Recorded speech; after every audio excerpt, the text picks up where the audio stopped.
Welcome to lunch hour debate. Telangana విద్యా commission నివేదిక ఇచ్చేసింది ఆల్రెడీ, అది ప్రభుత్వం వద్ద ఉంది. దాన్ని కేశవరావు కమిటీ ఒకటి ఉంది, ఆ కమిటీకి రిఫర్ చేశారు. వాళ్ళు పరిశీలించి దానిపై, అది ముసాయిదా నివేదిక, దానిపై ఎలాంటి నిర్ణయం తీసుకోవాలి, ఏం చేయాలి, ఎలా ముందుకెళ్ళాలి, ఇలాంటిదంతా ప్రభుత్వం నిర్ణయం తీసుకుంటుంది. దానికి ఇంకా టైం ఉంది. అంటే తెలంగాణ విద్యా కమిషన్ ఇచ్చిన నివేదికలోని ప్రతి అంశాన్ని, లేకుంటే వాళ్ళు ఇచ్చిన ప్రతి రిపోర్ట్ని, వాళ్ళు ఇచ్చిన ప్రతి సూచనని ప్రభుత్వం పరిగణలోకి తీసుకోవాలని లేదు, అదే రకంగా ముందుకెళ్ళాలని లేదు. అది ప్రభుత్వ ఆలోచన విధానానికి అనుగుణంగా ముందుకెళ్తుంది, అందులో ఎలాంటి సందేహం లేదు. అయితే ఈ కమిషన్ ఇచ్చిన నివేదికపై అప్పుడే ఉపాధ్యాయ వర్గాలు, ముఖ్యంగా ఉపాధ్యాయ వర్గాల్లో కొంత ఆందోళన వ్యక్తమవుతుంది, కొంత గందరగోళం నెలకొంది. నిజంగానే ఈ నివేదిక ఉద్దేశం ఏంటి? ఈ నివేదికలో చాలా మంచి అంశాలు పొందుపరిచారు. దాదాపు 350 పేజీల నివేదిక ఇది. ఈ విద్యా commission Akunuri Murali retired IAS, ఆయన గత ప్రభుత్వంలో ఐఏఎస్గా ఉన్నారు, ఇప్పుడు ఆయన రిటైర్డ్, ఆయన చైర్మన్గా ఉన్నారు. ఇందులో ప్రొఫెసర్ విశ్వేశ్వరరావు, ఆయన చాలా సీనియర్ ప్రొఫెసర్, ఉస్మానియా విద్యాలయంలో జర్నలిజం విభాగాన్ని ఆయన పర్యవేక్షించారు. డాక్టర్ చారగొండ వెంకటేష్, ఈయన కూడా తెలంగాణ ఉద్యమంలో, ముఖ్యంగా తెలంగాణ ఉద్యమంలో విద్యార్థి రాజకీయాల్లో చాలా కీలకంగా ఉన్న వ్యక్తి, ఈయన ఒక మెంబర్గా ఉన్నారు. జ్యోత్స్నా శివారెడ్డి కూడా ఒక మెంబర్గా ఉన్నారు. అంటే 3 మెంబర్లు, ఒక చైర్మన్ ఉన్నారు. వీళ్ళకు చాలామంది ఇంకా సహకరించారు. డ్రాఫ్టింగ్ కమిటీలో చాలామంది మెంబర్స్ ఉన్నారు. వీళ్ళు 3, అంటే Akunuri Murali chairman, professor PL Visweswararao, Charagonda Venkatesh, Jyotsna Sivareddy, వీళ్ళు 3 మెంబర్స్. వీళ్ళకు సహకరించింది ప్రొఫెసర్ పద్మజా షా, ఈమె కూడా జర్నలిజం ప్రొఫెసరే ఈమె, Karthik Subrahmanyam, N Veera Vasavi, doctor Janatfar Azmi Syed, doctor N Venkatesh, Sheikh Javed Afroz, J Swapna, వీళ్ళంతా కూడా దీనికి డ్రాఫ్టింగ్ కమిటీకి సహకరించారు. రీసెర్చ్ అండ్ డ్రాఫ్టింగ్ కమిటీలో అడిషనల్గా, అంటే ఈ చైర్మన్ మెంబర్లు 3కి అడిషనల్గా వీళ్ళు యాడ్ అయ్యారు. ఈ డ్రాఫ్టింగ్ కమిటీ అది అంతా చేసింది. దాదాపు 350 పేజీల నివేదిక ఇచ్చింది. అయితే ఇందులో కొన్ని అంశాలు మాత్రం ఖచ్చితంగా ఆలోచించే రకంగా ఉన్నాయి. తెలంగాణ విద్యా వ్యవస్థను బాగు చేసే దిశగా ఇందులో చాలా అంశాలు ఉన్నాయి. అందులో ప్రధానంగా ఇప్పుడు ఒక్కో విద్యార్థిపై ఏడాదికి ఆకునూరి మురళి చైర్మన్ చెప్పిన ప్రకారమే ₹1,00,000 ఖర్చు చేస్తున్నారు. తెలంగాణలో ప్రతి ఒక్క విద్యార్థిపై ఏడాదికి ₹1,00,000 ఖర్చు పెడుతుంది ప్రభుత్వం. దాన్ని 50,000కు తగ్గించే లక్ష్యం, ఈ ఇచ్చిన సూచనలు అమలు చేస్తే 50,000కు తగ్గుతుందని చెప్పడం మంచిగా ఉంది. తెలంగాణలో దేశంలోనే ఒక 2వ రాష్ట్రం ఇది. అంటే ఇన్ని 0 విద్యార్థుల స్కూల్స్ ఉన్నాయి. 1902 అందులో అసలు విద్యార్థి లేడు, కానీ నడుస్తున్నాయి. వాటిని మూసివేయాలని చెప్పడంలో తప్పు లేదు, అది కూడా మంచిదే అంశం. అదేవిధంగా స్కూళ్ళను చిన్నగా ఉన్నాయి, పెద్దగా చేయాలి. అంటే 5-10 మంది విద్యార్థులకు కూడా స్కూల్స్ ఉన్నాయి. అలా కాకుండా నర్సరీ నుంచి ఇంటర్ వరకు ఒకే స్కూల్ ఉంటే అక్కడ అన్ని రకాల సౌకర్యాలు, అంటే 5-10 మంది విద్యార్థులు ఉన్న స్కూళ్ళల్లో లైబ్రరీని, అదేవిధంగా కిచెన్ని, రకరకాల ప్రయోగశాలలు, ఇవన్నీ పెట్టడం సాధ్యం కాదు. కాబట్టి స్కూల్స్ పెద్దగా ఉంటే 100 మందో 50 మందో లేకుంటే 500 మందో ఉంటే వాళ్ళకి కావాల్సిన ప్లే గ్రౌండ్, ఇలాంటి అన్ని సౌకర్యాలు కల్పించడానికి వీలుంటుంది. అవసరమైతే వాళ్ళకి బస్సు సౌకర్యం కూడా కల్పించాలి. ఇలాంటి ఒక సూచన చేసింది. ఖచ్చితంగా అది కూడా చాలా మంచి సూచనే. కానీ దానివల్ల డ్రాప్ అవుట్స్ తగ్గుతాయి. అంటే దగ్గర స్కూల్ ఉంది కాబట్టి వెళ్ళే విద్యార్థులు, దూరంగా స్కూల్ ఉంటే వెళ్ళకపోవచ్చు, డ్రాప్ అవుట్స్ ఇంకా పెరుగుతాయి అనే ఒక చర్చ జరుగుతుంది.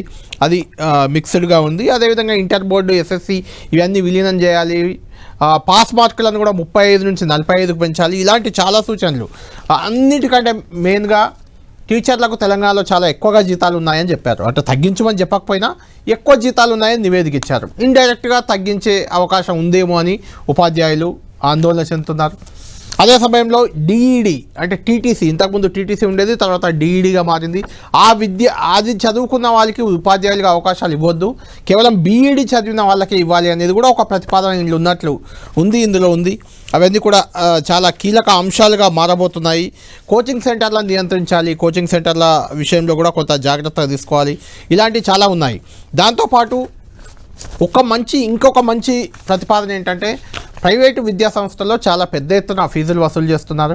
కాబట్టి ఫీజుల నియంత్రణ అనేది కావాలని ఎప్పటి నుంచో చాలామంది విద్యార్థులు, పేరెంట్స్ అందరూ కోరుతున్నారు. దానికి సంబంధించి కూడా కీలక సూచన ఒకటి చేసింది. చాలా మంచి అంశాలు ఉన్నప్పటికీ కొన్ని వివాదాస్పద అంశాలు ఇప్పుడు చర్చనీయాంశంగా మారాయి. దీనిపై రాజకీయ పార్టీలు, ముఖ్యంగా అటు హరీష్ రావు, విద్యా కమిషన్లో అసలు విద్యావేత్తలు ఎక్కడున్నారు, వీరికి విద్యా వ్యవస్థకు సంబంధించి ఏం తెలుస్తుంది, ఎడ్యుకేషన్లో ఒక్కరైనా పిహెచ్డి చేసిన వాళ్ళు ఇందులో ఉన్నారా, విద్యాశాఖ మీద కనీస అవగాహన లేని వాళ్ళు ఇలాంటి నివేదిక ఎలా ఇస్తారు, ఇలాంటి చాలా అంశాలు హరీష్ రావు రియాక్ట్ అయ్యారు, ఫస్ట్ రియాక్ట్ అయ్యారు ఆయన. ఆ తర్వాత ఇంకా బండి సంజయ్ అయితే ఏకంగా ఆకినూరు మురళినే ఆయన అర్బన్ నక్సలైట్ అంటూ వ్యక్తిగతంగా కూడా ఆయన టార్గెట్ చేశారు. ఆయన ఇచ్చిన నివేదికలోని చాలా అంశాలను కేంద్ర మంత్రి హోదాలో బండి సంజయ్ తప్పుపట్టారు. దీంతో ఇది ఒకసారిగా పొలిటికల్ టర్న్ కూడా తీసుకుంది. అయినా పొలిటికల్కి ఈ విద్యా కమిషన్ నివేదికకి సంబంధం ఉండకూడదు అనే ఉద్దేశంతో కేవలం విద్యావేత్తలతో, విద్యారంగంలో అపార అనుభవం ఉన్న వాళ్ళతో మనం ఈ డిబేట్ నిర్వహించాలనుకుంటున్నాం. ఎందుకంటే విద్యార్థులకు, ఉపాధ్యాయులకు ఒక క్లియర్గా విద్యా కమిషన్ నివేదికలో ఏముంది, దానివల్ల ఏం జరగబోతుంది, నష్టాలేంటి, లాభాలేంటి అన్నీ కూడా. ఇందులో మెంబర్ చారగొండ వెంకటేష్ కూడా, విద్యా కమిషన్ మెంబర్ చారగొండ వెంకటేష్ మనతో జాయిన్ అవుతారు కాసేపట్లో. డిబేట్లో జాయిన్ అవుతున్నారు. ఆపస్ ఆంధ్రప్రదేశ్ ఉపాధ్యాయ సంఘం అధ్యక్షులు, మన తెలంగాణ అధ్యక్షులు, ఇప్పుడు అది తెలంగాణ ఉపాధ్యాయ సంఘం అయింది, అధ్యక్షులు ఒడ్నాల రాజశేఖర్ గారు, రాష్ట్ర అధ్యక్షులు మనకు జూమ్లో అందుబాటులో ఉన్నారు. అదేవిధంగా హర్షవర్ధన్ రెడ్డి గారు కూడా, తెలంగాణ పిఆర్టీయూ అధ్యక్షులు, వ్యవస్థాపక అధ్యక్షులు హర్షవర్ధన్ రెడ్డి గారు కూడా మనకు లైవ్లో అందుబాటులో ఉన్నారు. హర్షవర్ధన్ గారు, రాజశేఖర్ గారు, మీ దగ్గరికి డిబేట్లోకి వచ్చే ముందు బండి సంజయ్ గారు ఈ నివేదికపై తీవ్రమైన అభ్యంతరం వ్యక్తం చేశారు, తీవ్రంగా రియాక్ట్ అయ్యారు. ఆయన ఏమన్నారు ఒకసారి చూద్దాం, చూశాక మనం చర్చిద్దాం. తెలంగాణ రాష్ట్రంలో విద్యాశాఖ మంత్రి లేడు 2 సంవత్సరాల నుంచి. గత ప్రభుత్వంలో అదే పరిస్థితి, ఈ ప్రభుత్వంలో అదే పరిస్థితి. గత ప్రభుత్వంలో కనీసం స్కావెంజర్ లేరు, ఈ ప్రభుత్వంలో అదే పరిస్థితి. విద్యా వ్యవస్థను ఏ విధంగా మెరుగుపరచాలి, ఉన్న సమస్యలు ఏంది, విద్యార్థుల భవిష్యత్తును ఏ విధంగా కాపాడాలి, సమస్యలు ఏమున్నాయి, ఏ విధంగా మెరుగుపరచాలి, విద్యాశాఖకు కనీసం మంత్రిని పెట్టాలి అని నివేదికలు ఇవ్వాల్సినటువంటి ఆ విద్యాశాఖ కమిషను దీని పూర్తి విరుద్ధంగా నివేదికలు ఇచ్చింది. ఎందుకు నివేదికలు ఇచ్చిందంటే దీని మీద వాళ్ళకి అవగాహన లేదు. వాళ్ళు విద్యారంగ నిపుణులు కాదు, విద్యాశాఖతో సంబంధం ఉన్న వ్యక్తులు కాదు. అంటే రిటైర్డ్ ఐఏఎస్ అధికారికి గ్రౌండ్ లెవెల్లో ఉన్న సమస్యలు ఏం తెలుసు ఆయనకు. ఒక విద్యార్థి సంఘం నాయకులతో మాట్లాడిండా, ఉపాధ్యాయ సంఘంతో నాయకులతో మాట్లాడిండా, పేరెంట్స్ కమిటీతో మాట్లాడిండా, విద్యార్థులతో మాట్లాడిండా, ఎవరితో ఏ మాట్లాడి ఏ స్థితిలో కూర్చున్నారు. రాష్ట్ర ప్రభుత్వం ఆలోచన ఏంటంటే ఈ డిఏలు ఇచ్చే పరిస్థితి లేదు, పిఆర్సీ అమలు చేసే పరిస్థితి లేదు, ఈ జీతాలు ఇచ్చే పరిస్థితి లేదు, కానీ జీతాలు తగ్గించాలి.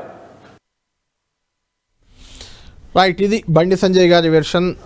ఈ విద్యా కమిషన్ నివేదికపై కేంద్ర మంత్రి బండి సంజయ్ గారు రియాక్ట్ అయ్యారు కాబట్టి ఇప్పుడు వివాదాస్పదంగా మారింది ఇది. ఈ నివేదికలో ఏముంది, ఏం జరగబోతుంది, మనతో డిబేట్లు జరుగుతున్నారు రాజశేఖర్ గారు, అదేవిధంగా హర్షవర్ధన్ గారు ఇద్దరు ఉన్నారు. ఇద్దరు ఉపాధ్యాయ సంఘానికి చెందిన వాళ్ళు అయినప్పటికీ తెలంగాణ ఉపాధ్యాయ సంఘం కొంత బీజేపీ అనుబంధ సంఘంగా, ఉపాధ్యాయ సంఘంగా ఉంటూ వస్తుంది. అదేవిధంగా హర్షవర్ధన్ రెడ్డి గారు తెలంగాణ పిఆర్టీయూ వ్యవస్థాపక అధ్యక్షులుగా ఉన్నారు, కొంత కాంగ్రెస్ పార్టీకి సన్నిహితంగా ఉండే వ్యక్తి కూడా హర్షవర్ధన్ గారు. కాబట్టి మాట్లాడదాం. ముందు హర్షవర్ధన్ గారు మీరే చెప్పండి, ఈ విద్యా కమిషన్ ఇచ్చిన నివేదికలో చాలా అనుమానాలు, అపోహలు అనుకోవచ్చు, అభిప్రాయాలు అనుకోవచ్చు, అనుమానాలు అనుకోవచ్చు, వాటెవర్ చాలా ఉన్నాయి. ఇందులో మంచి అంశాలు కూడా కొన్ని ఉన్నప్పటికీ వివాదాస్పదంగా ఈ నివేదిక మారడానికి కారణం ఏంటి? బండి సంజయ్ గారు అంటున్నట్టు విద్యాశాఖకు మంత్రి లేడు, ముందు ఆ ప్రతిపాదన చేయాలి కదా అంటున్నారు. ఏంటి ఈ నివేదికను మీరు ఎలా చూస్తున్నారు? గుడ్ ఆఫ్టర్నూన్ కళ్యాణ్ గారు, చాలా రోజులకు 10 TV ద్వారా డిబేట్లోకి తీసుకున్నందుకు ధన్యవాదాలు. ఈరోజు గౌరవ ప్రభుత్వం ఏర్పాటు చేసినటువంటి విద్యా కమిషన్ ఏదైతే ఉందో ఆ కమిషన్కు చైర్మన్గా వివరించినటువంటి వ్యక్తి, అదేవిధంగా సభ్యులుగా ఉన్నటువంటి వ్యక్తులందరూ క్రోడీకరించి మొన్నటి అంటే 26 ఫిబ్రవరి రోజు గౌరవ ముఖ్యమంత్రి గారికి ఒక నివేదిక సమర్పించడం జరిగింది.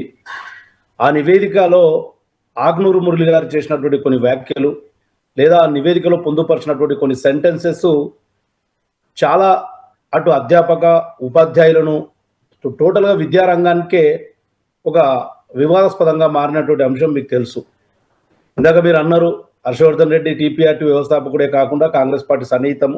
నేను కాంగ్రెస్ పార్టీ అధికార ప్రతినిధిని, మొన్న 2023 అసెంబ్లీ ఎన్నికల మేనిఫెస్టో కమిటీ మెంబర్ను కూడా.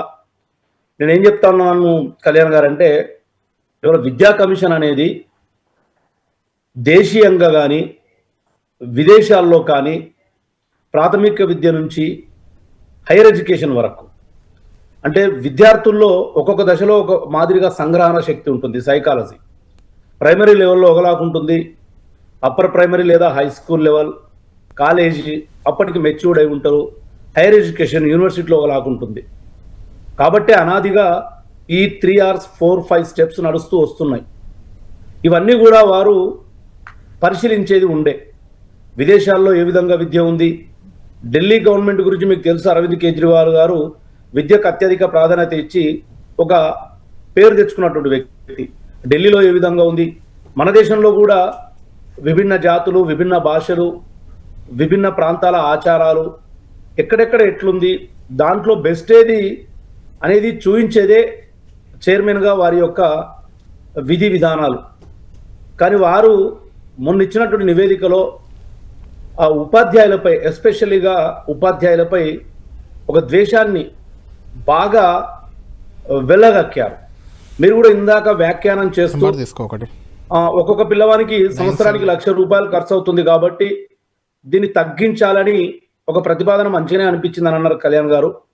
నేనేమంటున్నానంటే విద్యపై పెట్టేది ఖర్చుగా కాకుండా పెట్టుబడిగా చూస్తే దాని రిజల్ట్స్ మనకు భవిష్యత్తులో కనబడతాయి. నేను మీరు అనడంలో నేను తప్పట్టట్లేదు.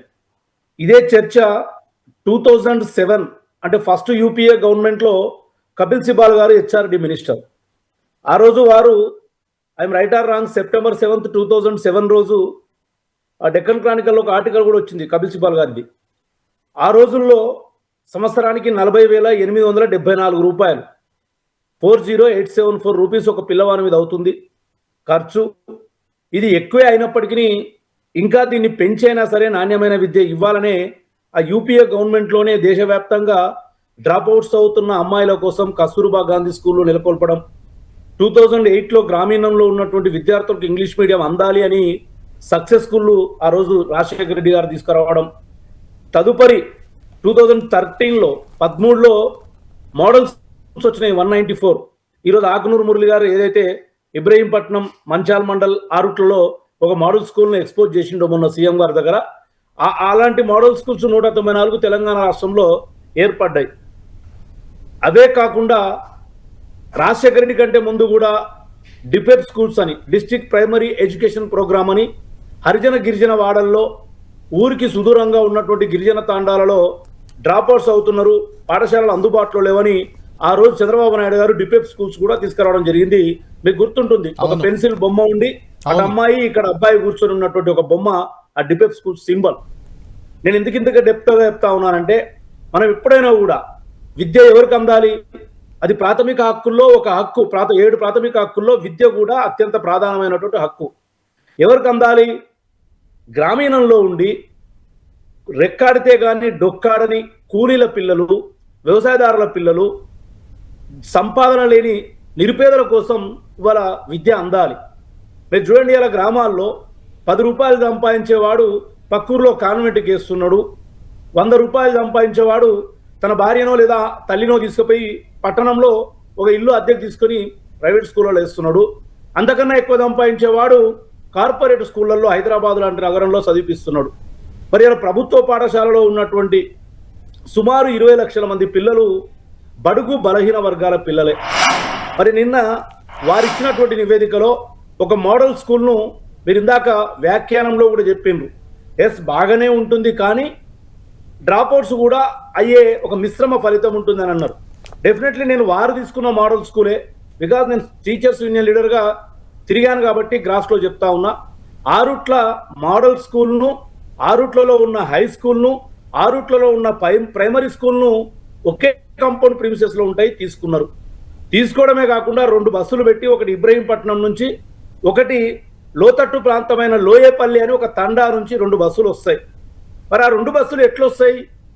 ఆయా ప్రాథమిక పాఠశాలల్లో చదువుతున్న పిల్లలని గవర్నమెంట్ స్కూళ్ళలో చదువుతున్నారు, అక్కడ టీచర్లు ఉన్నారు, ఆ పిల్లల్నే తీసుకొచ్చి ఆ రూట్లలో దాన్ని ఒక పెద్ద ఏమంటారు అద్భుతంలాగా చూపించే ప్రయత్నం చేసిండ్రు ఆకునూరు మురళి గారు. అది ఫెయిల్ అయింది. నేను కాంగ్రెస్ వ్యక్తిని, మా కాంగ్రెస్ ముఖ్యమంత్రి విద్యా కమిషన్ ఏర్పాటు చేసిండు, మా కాంగ్రెస్ ముఖ్యమంత్రి ఆయనను చైర్మన్గా చేసిండు. కానీ గ్రాస్లో జరుగుతున్నటువంటి విషయాలను మీకు మీ ద్వారా ప్రపంచానికి తెలియాలి. అక్కడ సక్సెస్ కాలేదండి, అదొక అద్భుతంగా చూపించడం వల్ల అది సక్సెస్ అయినట్టు కనిపిస్తుంది. కానీ ఇవాళ పక్కపక్కన ఉన్న గ్రామాల్లో ప్రైమరీ స్కూల్ మొత్తం కూడా మూతపడే పరిస్థితి ఏర్పడ్డది. ఆ టీచర్లు ఎక్కడికి వెళ్ళాలి? అక్కడ ఉన్నటువంటి పిల్లలు బస్సులో ఎక్కించలేరు. 6వ తరగతి 7వ తరగతి అవుతుందంటే అమ్మాయిలు కొద్దిగా ఎదిగి పెద్ద మనుషులు అయినటువంటి అమ్మాయిలను ఇంకొక ఊరుకు పంపని పేరెంట్స్ ఇలా డ్రాప్అవుట్ సంఖ్య అక్కడే ఎక్కువ కనబడుతుంది. కాబట్టి మోడల్ స్కూల్స్ ఆల్రెడీ ఉన్నాయి. యంగ్ ఇండియా ఇంటిగ్రేటెడ్ స్కూల్స్ ఈ ప్రభుత్వం వచ్చినాక స్థాపిస్తుంది. ప్రభుత్వ స్కూళ్ళను ఎట్లా పటిష్టపరచాలి? ప్రభుత్వ స్కూళ్ళల్లో చదివేది below poverty line migrated parents, అంటే అమ్మా నాన్నలు ఏ బాంబేకో ఏ హైదరాబాద్కో కూలీ పని కోసం పోతూ ముసలోళ్ళు ఇంటికాడు ఉంటే పెట్టిపోయే పిల్లలే ఇలా ప్రభుత్వ అంటే పాఠశాల. హర్షవర్ధన్ గారు ఇలా అంటే విద్యా వ్యవస్థ, తెలంగాణలో ఉన్న విద్యా వ్యవస్థ కానీ దేశంలో ఉన్నది కానీ దాని మార్పులు చేర్పులు అవి చాలా అంశాలు, అంటే చాలా పెద్ద వైడ్ సబ్జెక్టు. నిజంగా కూడా దాన్ని ఎంతసేపు చర్చించినా ఇంకా చర్చించాల్సిన పరిస్థితే ఉంటుంది విద్యా వ్యవస్థ గురించి. ఎందుకంటే అది ఏదైనా జాతికి కానీ రాష్ట్రానికి కానీ దేశానికి కానీ పునాది విద్యా వ్యవస్థ అనేది. అయితే ఇక్కడ మెయిన్గా కొన్ని అంశాలు ఇప్పుడు కాంట్రవర్షియల్గా కనిపిస్తున్న అంశాలు ఏంటంటే ప్రైమరీ, అప్పర్ ప్రైమరీ లేదంటే హై స్కూల్, ఇంటర్ అన్నీ కలిపి ఒక దగ్గరికి తేవాలనే ఒక విధానం అది సాధ్యమయ్యేదేనా? అసలు అక్కడికి 10 మంది 20 మంది ఉన్న స్కూళ్ళ నుంచి 10 కిలోమీటర్లు 20 కిలోమీటర్ల దూరంలోనే ఉంటే దాన్ని ఎత్తేసి అక్కడికి తీసుకెళ్తే ఒక బస్సు పెట్టి ఆ 10 మందిని తీసుకెళ్ళి అక్కడ వేయడం అయ్యే పనేనా? ఇవి సాధ్యమవుతాయా అనేది ఒకటి. రెండోది టీచర్ల వేతనాలు తగ్గించాలని ఎక్కడ లేకపోయినా వేతనాలు ఎక్కువగా ఉన్నాయి, ఉండాల్సిన దానికంటే 4 రెట్లు ఎక్కువ ఉన్నాయని ఒక వ్యాఖ్యానం ఇందులో ఉంది. అంటే ఇది ఉపాధ్యాయుల వేతనాలు తగ్గించాల్సిన అవసరం ఉందా? సాధ్యం అవుతుందా? ఈ 2 అంశాల గురించి నేను సూచిస్తాను. ఒకటి, ఒక మండల్ హెడ్ క్వార్టర్ లో ఉన్నటువంటి స్కూలుకు మొత్తం స్కూళ్ళు షిఫ్ట్ చేయాలంటే సాధ్యమయ్యే పని కాదు. ఉదాహరణ, నేను మహబూబ్ నగర్ జిల్లా చిన్న చింతకుంట మండలంలో అనుకోండి, దేవరకద్ర అనుకోండి, లాస్ట్ విలేజ్ 16-17 కిలోమీటర్లు ఉంటుంది. 16-17 కిలోమీటర్ల నుంచి ఒక్కొక్క ఊరు చుట్టూ ఉన్న ఊర్ల నుంచి ట్రాన్స్పోర్ట్ ద్వారా తీసుకురావడం అసంభవం. ఇన్ఫ్రాస్ట్రక్చర్ కూడా దానికి తగ్గట్టు బిల్డింగ్ల నిర్మాణం కూడా ఇప్పుడున్న రాష్ట్ర పరిస్థితి, ఆర్థిక పరిస్థితి ఇంకో 10 ఏళ్ళైనా కూడా ఈ ఆర్థిక పరిస్థితిలో మనం కట్టలేము. నేనేమంటున్నానంటే యథావిధిగా ఉన్న ప్రైమరీ స్కూలు ఏ విద్యా హక్కు చట్టం అయితే చెప్పిందో తరగతి గదికి ఒక ఉపాధ్యాయుని నియమనండి. నేను అందుకే ముందే చెప్పిన, విద్యపై పెట్టేది పెట్టుబడి ప్రాథమిక హక్కుల్లో అదొకటి. వైద్యం అనేది ఎప్పుడు ఆపదొస్తుందో తెలియదు, కానీ విద్య అనేది తప్పనిసరి, దానికి పెట్టాలి. ఈ క్లబ్బింగ్ సిస్టమ్ అనేది ఎక్కడ సక్సెస్ కాదు. Already Telangana state government young India integrated schools అని 2500 మంది పిల్లలకు ఎకాఎకిన ఒకే దగ్గర విద్య బోధించడానికి యంగ్ ఇండియా ఇంటిగ్రేటెడ్ స్కూల్స్ కడుతుంది. 1078 రకరకాల గురుకులాలు ఈ రాష్ట్రంలో ఉన్నవి. 29 రకాలు ఐటీడీఏ గిరిజనాశ్రమ పాఠశాలలు, ఒక social welfare, BC welfare, SC welfare, general welfare, tribal welfare, ఇన్ని రకాలుగా ఉన్నవి.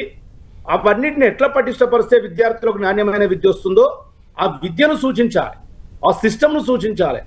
ఉపాధ్యాయులు 30-40 ఏళ్ల కింద రిక్రూట్ అయిన వాళ్ళు కూడా ఉన్నారు. ఫర్ ఎగ్జాంపుల్, నేను టీచర్గా రిజైన్ చేసిన, నాది 98 డిఎస్సి. రేపు 28 ఏళ్ళు అవుతుంది నేను టీచర్గా ఉంటే. 28 ఏళ్ల కింద నేను చదివిన చదువు వేరు, ఇవాళ పిల్లల సంగ్రహణ శక్తి పెరిగింది. కోవిడ్ సమయంలో ఇంటర్నెట్ కూడా అలవాటు పడ్డారు పిల్లలు, చదవడానికి బోధించడానికి టీచర్లు కూడా. అలాంటి టెక్నికల్ ఎడ్యుకేషన్ ఏమైనా మనం జోడించాలా? ఇంకా ఉపాధ్యాయులకు శిక్షణ ఇవ్వాలా? ఇప్పుడు ఇస్తున్న శిక్షణ కంటే ఎక్కువ ఇవ్వండి. సమ్మర్ హాలిడేస్లో మేము ఉంటాం, మాకు శిక్షణ ఇవ్వండి. స్కూల్ వర్కింగ్ డేస్లో శిక్షణ ఇవ్వండి, సండేస్ శిక్షణ ఇవ్వండి. పిల్లల అంతిమంగా అల్టిమేట్గా పిల్లలకు న్యాయం జరిగే శిక్షణ కోసం, విద్యా వ్యవస్థ మార్పుల కోసం కమిషన్ పనిచేయాలి. కానీ మీరు అంటున్నారు కళ్యాణ్ గారు అప్పటి నుంచి కూడా జీతాలు హెచ్చుగా ఉన్నాయన్నాడు, ఎక్కడ తగ్గించమనలేదని. తప్పండి ఇది. ఖచ్చితంగా వారు ఏమన్నారు, రాష్ట్రంలో టీచర్లకు ఎక్కువ జీతాలు ఉన్నాయి, వీటి గురించి పరిశీలించాలని పేర్కొన్నారు. జనరలైజ్ చేయాలన్నారు. కళ్యాణ్ గారు ఒకటే ఎగ్జాంపుల్ చెప్తా. నేను 1998లో టీచర్గా ఎన్నికైనా 1200 ఫస్ట్ ఇయర్ తీసుకున్న 12 నెలలు, 1500 సెకండ్ ఇయర్ తీసుకున్న 12 నెలలు. తర్వాత నేను 2007వ సంవత్సరం వరకు కూడా నాకు 3070 రూపాయలు నా జీతం. ఇలా 28 ఏళ్ళు మేము బాల్యం విద్యాభ్యాసం అయిన తర్వాత గొట్టు పరీక్షలు. కళ్యాణ్ గారు ఇలా బీఈడీ చేయాలంటే స్టేట్ లెవెల్లో ఎడ్సెట్ ఉంటుంది. ఎడ్సెట్ లక్షల మంది రాస్తే కొంతమందికే గవర్నమెంట్ లో సీట్ వస్తుంది. ఎడ్సెట్ అయ్యాక బీఈడీ చేస్తాం, 2 years బీఈడీ, టీచింగ్ ప్రాక్టీస్ చేస్తాం, ప్రాక్టికల్స్ చేస్తాం, మేనేజ్మెంట్లు ఎక్కడెక్కడ స్కూల్లోకి వేస్తే ప్రాక్టీస్ చేసి మళ్ళీ వచ్చి ఎగ్జామ్ రాస్తాం, బీఎడ్ అయిపోతుంది. టెట్ 90 మార్క్స్ వస్తే క్వాలిఫికేషన్ అవుట్ ఆఫ్ 150కి. సేమ్ సబ్జెక్ట్ ఉండదు. బయోసైన్స్ వాడు ఉంటే 15 మార్కులు ఉంటాయి, మిగతా 135 మార్కులు తెలుగు, సోషల్, మ్యాథ్స్ ఇవన్నీ ఉంటాయి. ఆ గొట్టు పరీక్షలో పాస్ కావాలి. టెట్ అయిన తర్వాత మళ్ళీ డిఎస్సి, అది మనం మీరు చూసిండ్రు 11,083 మంది పోస్టులు ఇస్తే రాష్ట్ర ప్రభుత్వం 6 లక్షల మంది డిఎస్సికి.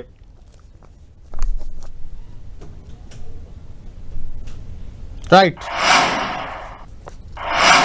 రైట్, హర్షవర్ధన్ గారు ఒకసారి రాజశేఖర్తో మాట్లాడి మీ దగ్గరికి వస్తాను. రాజశేఖర్ గారు, హర్షవర్ధన్ గారు మాట్లాడినవి పక్కన పెట్టి మిగిలిన వాటి గురించి మనం కొంచెం చర్చిద్దాం. మిగిలిన అంశాలు కూడా ఇందులో చాలా కీలకంగానే ఉన్నాయి కాబట్టి వాటి గురించి కూడా మాట్లాడదాం. ప్రమోషన్లు ఇవ్వడానికి ప్రత్యేక పరీక్షలు పెట్టాలి, లేదంటే హెడ్ మాస్టర్లని నేరుగా నియమించాలి. కొంతమందిని ప్రమోషన్ల ద్వారా, కొంతమందిని నేరుగా హెడ్ మాస్టర్లను నియమించాలి. ప్రమోషన్ కావాలంటే ఖచ్చితంగా పరీక్ష పాస్ కావాలి, లేదంటే డిఈడి చేసిన వాళ్ళను అవసరం లేదు, ఓన్లీ బీఈడి వాళ్ళే విద్యలో ఉండాలి.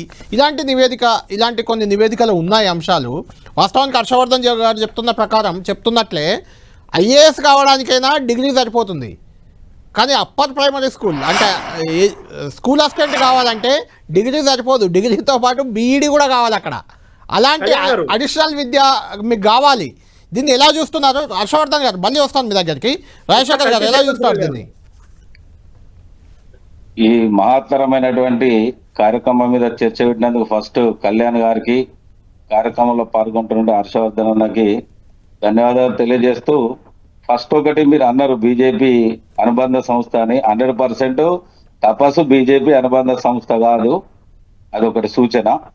తర్వాత 100% కానీ ఏదైతే 317 బాధితుల గురించి కానీ, విద్యా వ్యవస్థ గురించి కానీ ఎప్పటికప్పుడు మాట్లాడుతున్నటువంటి కేంద్ర మంత్రి వర్యులు బండి సంజయ్ గారు ఈ అంశం మీద మాట్లాడారు.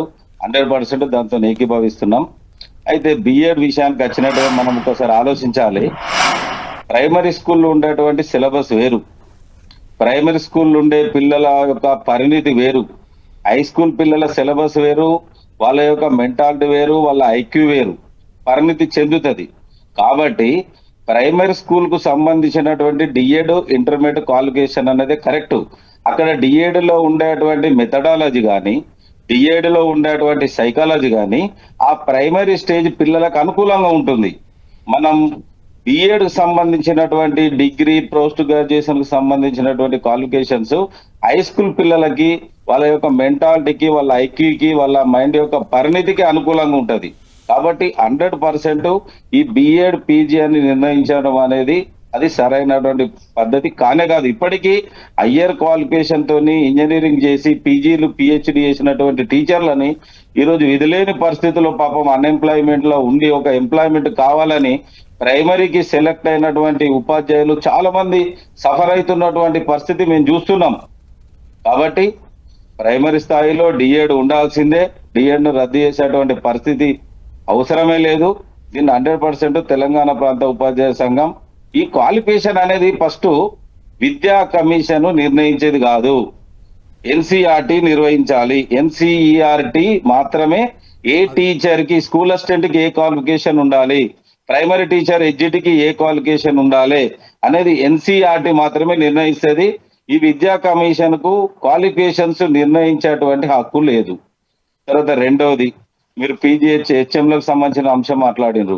ఈరోజు ఐఏఎస్ అయినా, ఐపీఎస్ అయినా, ఏ గ్రూప్ 1 కానీ, తర్వాత ఐఏఎస్ ఐపీఎస్ ఆఫీసర్ కానీ సెలెక్ట్ అయిన తర్వాత మీరు ఒక్కసారి చూడండి.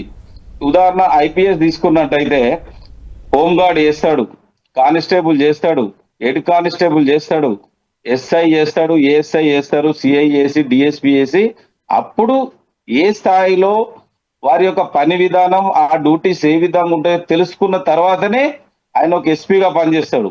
ఈరోజు కలెక్టర్ విషయం తీసుకుంటే కూడా మీరు చూడండి, ఆయన ఎంపీడీఓ కంటే కింది స్థాయి నుంచి పని చేసుకుంటూ వెళ్తాడు. అంటే వాళ్ళ కింది స్థాయిలో అవగాహన కలగడానికి ఒక పీజీహెచ్ఎం ని డైరెక్ట్ రిక్రూట్ చేస్తే ఆయనకు హై స్కూల్ అన్నటువంటి లొసుగులు ఏం తెలుస్తాయి, హై స్కూల్ యొక్క అడ్మినిస్ట్రేషన్ ఏం తెలుస్తుంది, అక్కడ ఉన్నటువంటి సిలబస్ గురించి ఏం తెలుస్తుంది?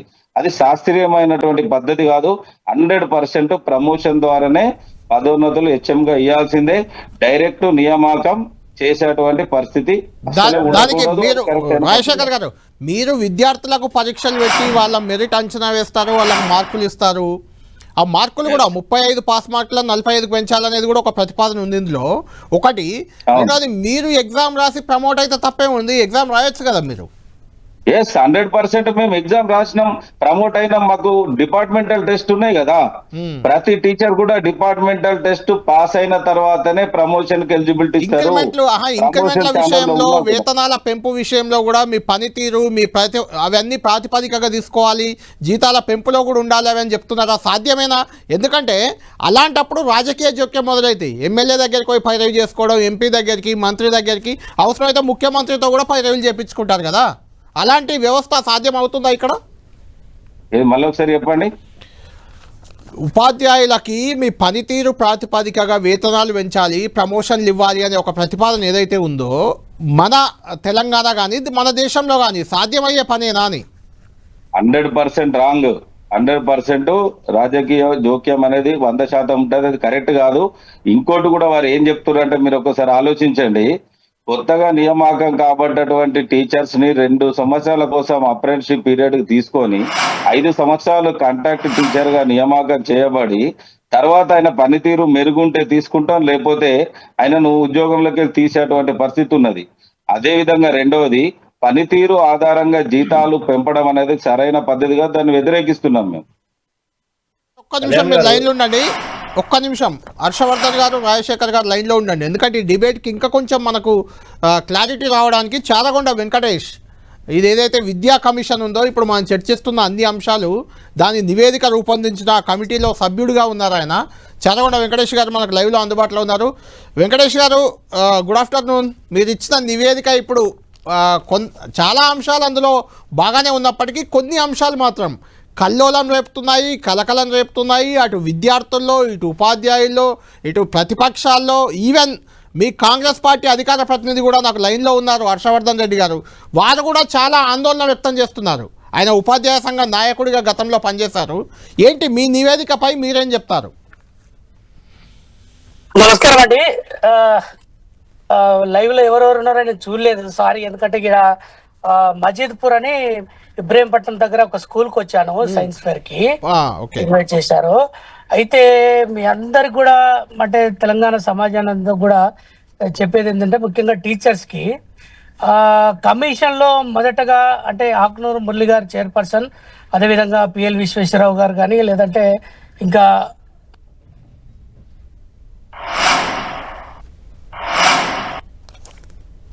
రైట్, వెంకటేష్ గారిని కొంచెం పక్కన ఆపుకొని మాట్లాడమండి. ఒక 5 మినిట్స్ వారు తీసుకొని మనం పంపించేద్దాం. పీసీ గారు చెప్పండి.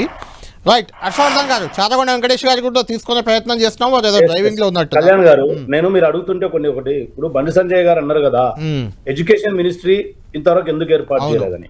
నేను దానికి పార్టీ పరంగా కాకుండా ఒక విద్యావేత్త కూడా చెప్పదలుచుకున్నది ఏంటంటే, గౌరవనీయులైనటువంటి ముఖ్యమంత్రి గారు, నేను manifesto committee member, Sridhar Babu గారు చైర్మన్ ఉన్నప్పుడు అనేక సమావేశాల్లో నాతో ఒక మాట చెప్పిండు, విద్యను ఖచ్చితంగా ప్రక్షాళన చేయాలి, కేసీఆర్ ప్రభుత్వం పూర్తిగా భ్రష్టు పట్టించింది కాబట్టి విద్యకు అత్యధిక ప్రాధాన్యత ఇద్దాం ఈ గవర్నమెంట్ అని చెప్పడం జరిగింది.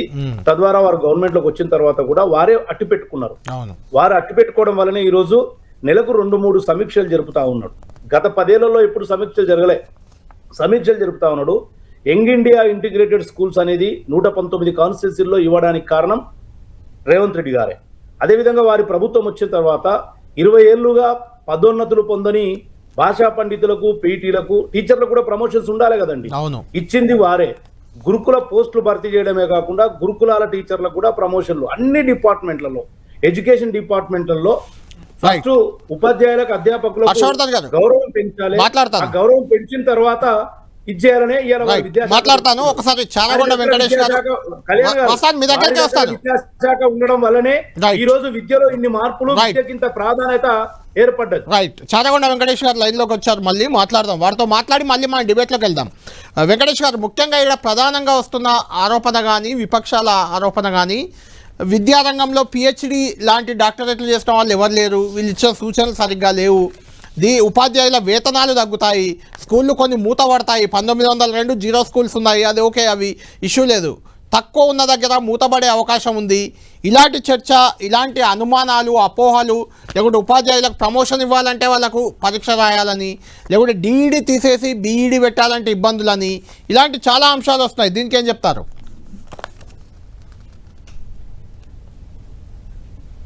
Right, okay. రైట్. తిరుపతిరావు గారు కూడా మనకు ఫోన్ లైన్లో అందుబాటులో ఉన్నారు. జాగృతి ఉపాధ్యాయ నేత ఆయన, ఉపాధ్యాయ విభాగంలో ఉన్నారు, జాగృతి ఉపాధ్యాయ విభాగం. తిరుపతిరావు గారు ఎలా చూస్తున్నారు ఈ విద్యా కమిషన్ నివేదికని? మీ యాంగిల్లో, మీ జాగృతి యాంగిల్ ఏంటి ఈ అంశంలో? నమస్తే అందరికీ. ఇప్పుడు మా మిత్రులు, మా సోదరులు హర్షవర్ధన్ రెడ్డి గారు, అదేవిధంగా రాజశేఖర్ గారు మాట్లాడడం జరిగింది. అయితే ఈ సందర్భంలో ఏంటంటే ఉపాధ్యాయుల యొక్క వేతనాలు ఎక్కువ ఉన్నాయి అనేటువంటి ఒక ప్రతిపాదన చేయడం జరిగింది అనేటువంటి ఒక చర్చ ఉపాధ్యాయ వర్గాల్లో చాలా జరుగుతున్నది వాస్తవానికి. అయితే ఇప్పుడు మనకు చాలా డిపార్ట్మెంట్లు ఉన్నాయి. అంటే ఉపాధ్యాయుల యొక్క వేతనాలు అనేది ఉద్యోగులకు సంబంధించినటువంటి అంశం. ఇప్పుడు మొన్న ఒక పేపర్లో వచ్చింది. అంటే విద్యుత్ శాఖలో ఒక స్వీపరు అనేది వాళ్ళ సాలరీ అనేది 2 లక్షలు దాటింది అనేది ఉన్నది. ఇలా 26 సంవత్సరాలు దాటిన తర్వాత నా జీతం ₹1,00,000 అయింది.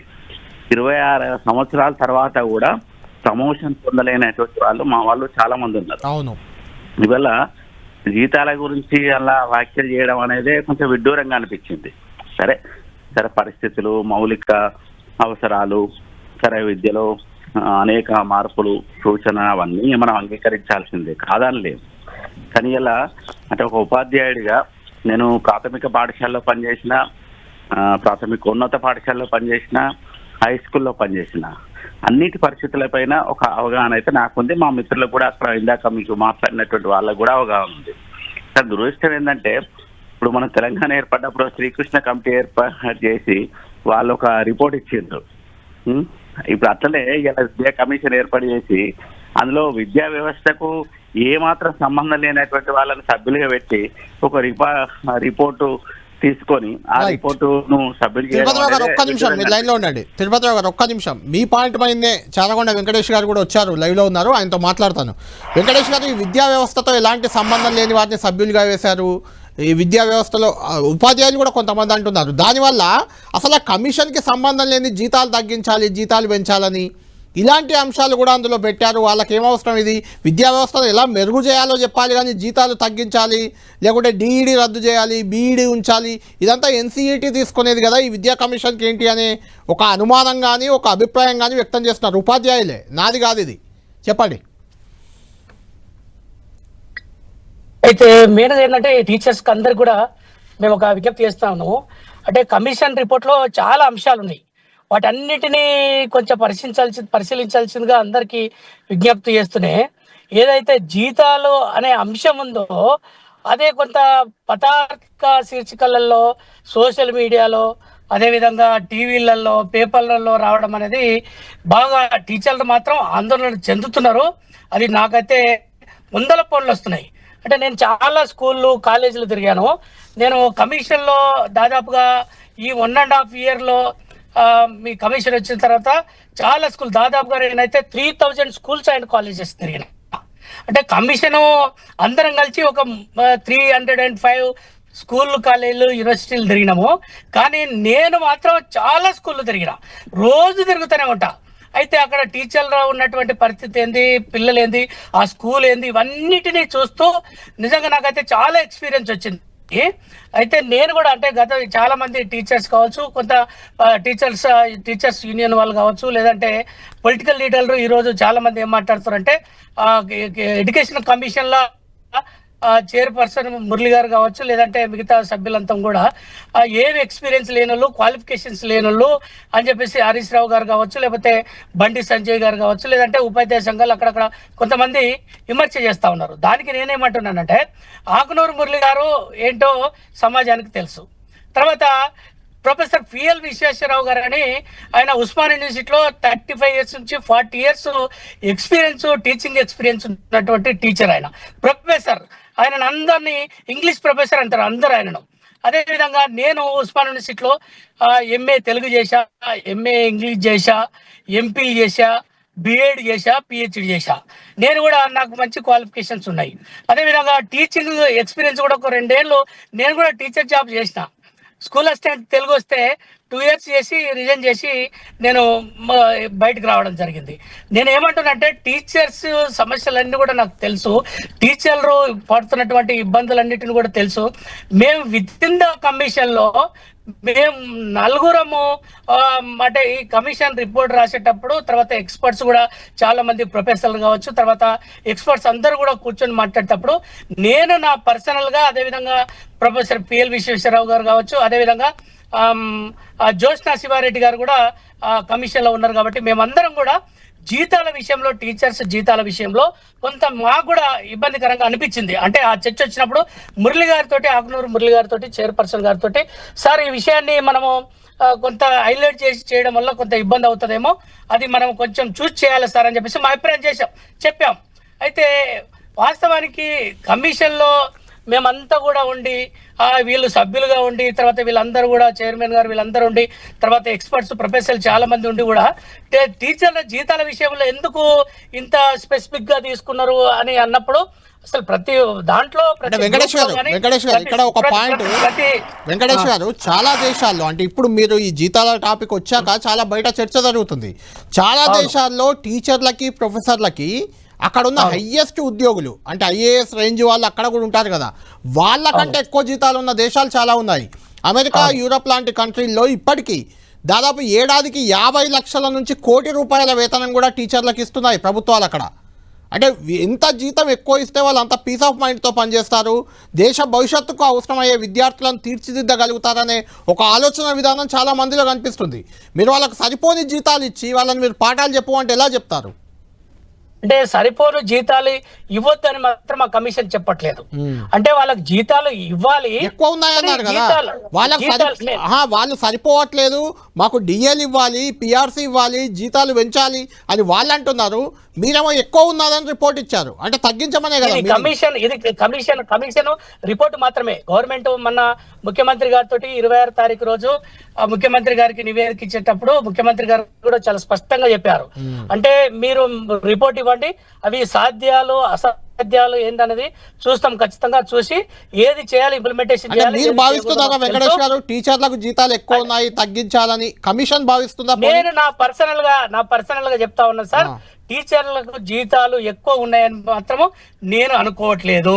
Okay, right. అంటే కమిషన్ లో కూడా భిన్నాభిప్రాయాలు ఉంటాయి కదా, భేదాభిప్రాయాలు మీరు అనుకోవట్లేదు కాదు, రిపోర్ట్ మాత్రం ఇచ్చారు, అది కదా బాధాకరం. అంటే మేము ఏమన్నదంటే ఇప్పుడు మెజార్టీ అభిప్రాయాన్ని తీసుకుంటారు కదా. ఇంకొక 2-3 అంశాలు క్విక్ గా కంప్లీట్ చేద్దాం వెంకటేష్ గారు. సరే, జీతాల విషయం పక్కన పెడదాం, మిగిలిన 2-3. ఒకటి, 0 పాఠశాలలు 1902 ఉన్నాయి, అవి మూసేస్తే తప్పేం లేదు, 0 అనవసరం బర్డెన్ అవి. మిగిలిన 5 మంది 10 మంది ఉన్న వాటిని అన్నింటినీ కలపాలని, ఎస్ఎస్సిని ఇంటర్ బోర్డును కలిపేయాలని, అవసరమైతే ఒక బస్సు పెట్టి ట్రాన్స్పోర్ట్ కల్పించాలని, ఇలాంటివి ఉన్నాయి. అవి ఆచరణలో సాధ్యమేనా అనేది ఒక పాయింట్. అయితే నేను ఏమంటున్నానంటే ఈ మధ్యలో మా కమిషన్ వచ్చిన తర్వాత ముఖ్యమంత్రి గారికి ఏం విషయం చెప్పామంటే Telangana foundation school, Telangana public school తీసుకురావాలని చెప్పేసి మేము అనుకున్నాం. ఎందుకంటే ఇప్పుడు చాలా చోట్ల మల్టీగ్రేడింగ్ టీచింగ్ ఉందండి. అంటే మల్టీగ్రేడ్ టీచింగ్ అంటే తెలుసు మీకు, అంటే ఒక తాండా ఉంటది, ఆ తాండాలో 1 to 5th క్లాస్ వరకు అక్కడ స్కూల్ ఉంటది, కానీ అక్కడ ఒకటే టీచర్ ఉంటారు. అయితే ఈ ప్రాబ్లం చాలా స్కూళ్ళల్లో ఉంది. మరి ఇట్లా ఉన్నప్పుడు ఇప్పుడు మనం ఏమంటున్నాం, ఒక సెంట్రిక్ గా ఇప్పుడు ఒక మండలంలో ఒక తండాలు, ఒక 10 తండాలు ఉంటే ఆ తండాలకు అన్నిటిని కలిపి ఒక దగ్గర Telangana foundation school nursery to 5th class వరకు అక్కడ ఉన్నటువంటి పిల్లలందరినీ ట్రాన్స్పోర్ట్ పెట్టి మంచి ఇక్కడికి తీసుకొచ్చి అక్కడనే అందరు టీచర్లు అక్కడక్కడ ఆ 10 తండాలో ఉన్న సింగిల్ టీచర్లు అందరి 10 మంది తీసుకొచ్చి అక్కడ పెట్టడం వల్ల ఒక మంచి కాన్సెప్ట్ బిల్డ్